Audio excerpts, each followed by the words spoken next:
Traffic is now bypassing Watford City, but the economic boom is not.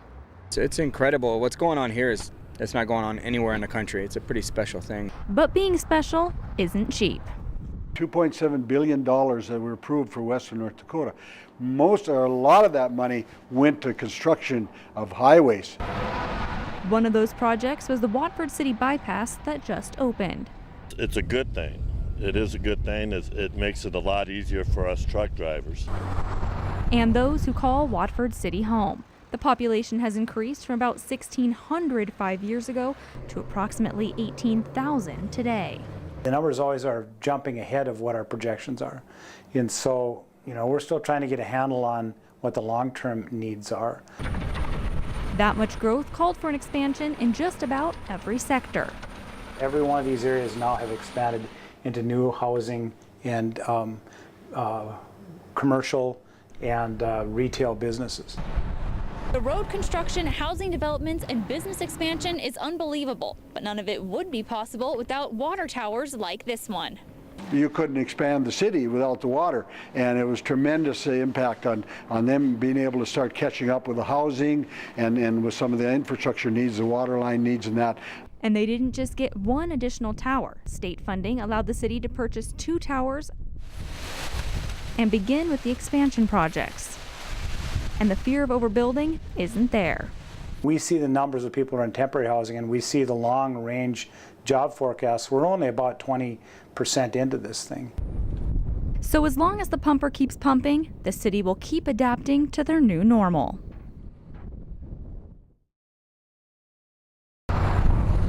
Watford City, population, well, that depends on the day. The guess is somewhere between 6,500 and 12,000. Some are seasonal, some are temporary, but that's the kind of growth we've seen in the city. As the city expands, housing units will fill in around oil pumpers like this one.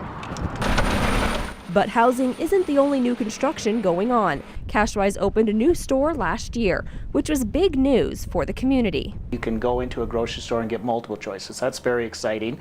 It was like a big mall opening when that happened here. Another addition to the city was 4 new hotels, and the growth in that sector isn't over. There's at least 2 more hotels in the works. Which is very exciting for us to be able to offer to people an accommodation that's not just the oil worker that is there. There's now rooms available on the weekends that people can come and visit, and actually, for that matter, rooms available throughout the week.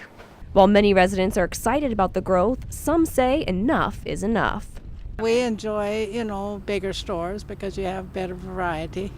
But all in all, we've been content with our little town the way it was.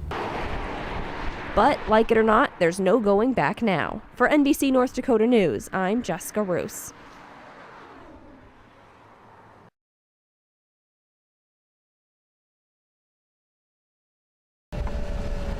Construction in Watford City is surging and shows no sign of slowing down. The proposed surge bill in the next legislative session will hopefully allow construction projects to move forward. We're asking for about $800 million in surge money to help them catch up, to help them do the planning, to help them do the bidding, so that they can start on these projects as soon as spring hits. New existing city limits run out here. Hunter's Run is just one of several massive housing projects that are being built to try and keep pace with McKenzie County's growing population. On any given day, you might see 18,000 people living and working here. Some are seasonal, some are temporary, but that's the kind of growth we've seen in the city. And not all residents are happy with that explosive growth. I guess it's one of those things you accept. Life changes for us every day, and that's what we have to do, is change with the times. One change that is needed is to the revenue distribution formula. Currently, oil-producing counties receive about 17% of oil tax revenues. Veeder would like to see that increase to at least 25%. The numbers in McKenzie County are staggering, and we won't be able to survive at that level. In order for us to keep growing the way we need to sustain the industry, we'll have to get more help. Last session, $2.7 billion were returned to oil country, which, to put it in perspective, is almost as much money as the entire budget of the state of Delaware.